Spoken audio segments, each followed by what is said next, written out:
गसाइगावआव लाभ जिहादनि जाथाय सोराङाव फैदों। सासे हिनजावसाखौ लांखारनो नाजानाय दुथांफोरखौ पुलिसआ हमो। फेसबुकआव नंखाय मुं लानानै गोसो थोफ्लादोंमोन दुथां सुबुङा। दिनै गसाइगाव महकुमा सिंनि आसाम बंग सिमायाव गसाइगावनि सासे हिनजावसाखौ गुबुन रायजोआव लांखारनो नागिरनाय समावनो हमनो हायो। शहीदुल इस्लाम मुंनि सासे सेंग्राया फेसबुकआव मृन्मय राय मुं लानानै गसाइगावनि हिनजावसाजों मोजां मोनलायना दिनै लोगो हमनाय असिलायै फैनानै सानै लोगोजों AS-17F8421 नम्बरनि गंसे एल्ट' गारियाव हिनजावसाखौ लानानै सोनाब बेंगल फारसे थांबाय थादोंमोन। बे समावनो आसाम बंग सिमायाव सिमुलटापु पुलिस आउटपस्टनि पुलिसफोरा गारियाव साथाम लाइमोन सेंग्राफोरजों लोगोसे सासे उन्दै बैसोनि हिनजावसाखौ नुनो मोननानै पुलिसनि हानजाया सन्देह खालामनानै सेबनायाव गुबै जाथाया सोराङाव फैयो आरो पुलिसआ गारिजों लोगोसे साथाम दुथां लाइमोनफोरखौ हमो। हमनो मोननाय साथाम दुथां लाइमोनफोरखौ बङाइगाव जिल्ला अभयापुरी ओनसोलनि साइफुल इस्लाम, मिनहाज आली आरो शहीदुल इस्लाम होनना मिथिना मोन्दों।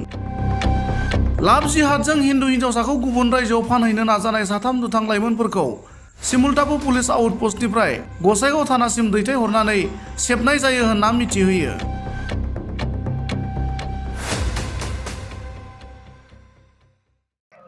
আজি পুৱাত আমাৰ হিন্দু ছোৱালী এজনী গোসাইগাঁৱৰ পৰা তিনিজন ল'ৰাই উঠাই লৈ গৈ আছিল। তাতে আমাৰ আৰক্ষী চিমলটাপু আৰক্ষী চকীৰ অন্তৰ্গত বেংগল সীমান্তত অসম বংগ সীমান্তত সিহঁতক আৰক্ষীয়ে আটক কৰে। আটক কৰি আমাৰ গোসাইগাঁও আৰক্ষী চকীত চমজাই দিয়ে। চমজাই দিয়াৰ পিছত সিহঁতে আমি ল'ৰাবিলাকক সুধিলোঁ। ল'ৰাবিলাক সিহঁতক ছোৱালীজনীক লৈ আলিপুৰ লৈ গৈ আছিল। ইতিমধ্যে স্বীকাৰোক্তি দিছে। সিহঁতৰ এইটো পৰিকল্পনা আছিল। আজিকালি জানে আপোনালোকে ছোৱালীজনী নাবালিকা, সিহঁতৰ ফেক একাউণ্ট খুলি মানে হিন্দু নাম দি মৃণাল ৰায় বুলি এটা ফেচবুক ফেক একাউণ্ট খুলি আমাৰ হিন্দু সম্প্ৰদায়ৰ ছোৱালীবিলাকক ফুচলাই লৈ আলিপুৰ, মুম্বাই, কলকাতা ইফালে লৈ সিহঁতে বিক্ৰী কৰাৰ এটা পৰিকল্পনা কৰিছে। গতিকে আমি ক'ব বিচাৰিছোঁ যে আজি 11 আগষ্টৰ পৰা আজি 22 আগষ্টলৈকে আমাৰ অসমত 5-6জন মহিলা হেৰি হৈ আছে, গায়ব হৈ আছে। সিহঁতৰ কোনো খবৰ নাই। গতিকে আমি চৰকাৰক এইটো ক'ব বিচাৰিছোঁ যে যাতে এনেকুৱা ঘটনা নহয় আৰু এই কাল্পিক দুষ্কৃতীসকলক কঠোৰতকৈ কঠোৰতম শাস্তি বিহিব লাগে।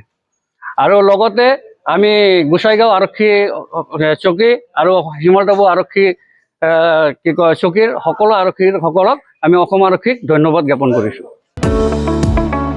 गोदोना सानाय, सिनस्रि सानाय, जरा जरा सानाय, हान्थु सानाय आरो खर' सानाय बायदि जेंनानि फाहामथायनि मिरु एसआइ निउर' थेरापि सापागुरिनि बेंटल गेटआव।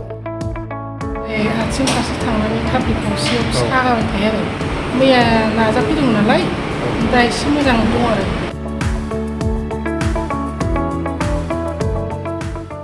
आङो निउर'थेरापिस्ट बङाइगाव सापागुरिनि बेंटल गेटआव बाहाय बे आं निउर'थेरापि होनाय मोनसे थेरापिस्टखौ आं सालायो। दासिमहालागै आङो 10 मास जाबाय बाहाय।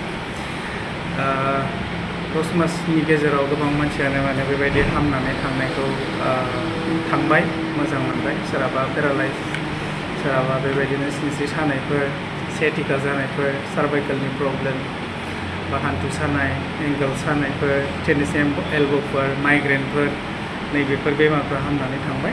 सिनस्रियाव सानाय जादों आरो बेनो आथिं फारसे थांनानै थाफ्लि खावसेयाव सागाबाय थायो आरो मैया नाजाफैदोंमोन नालाय दा एसे मोजां दं आरो दोनथ'लाबायनो फ्रि।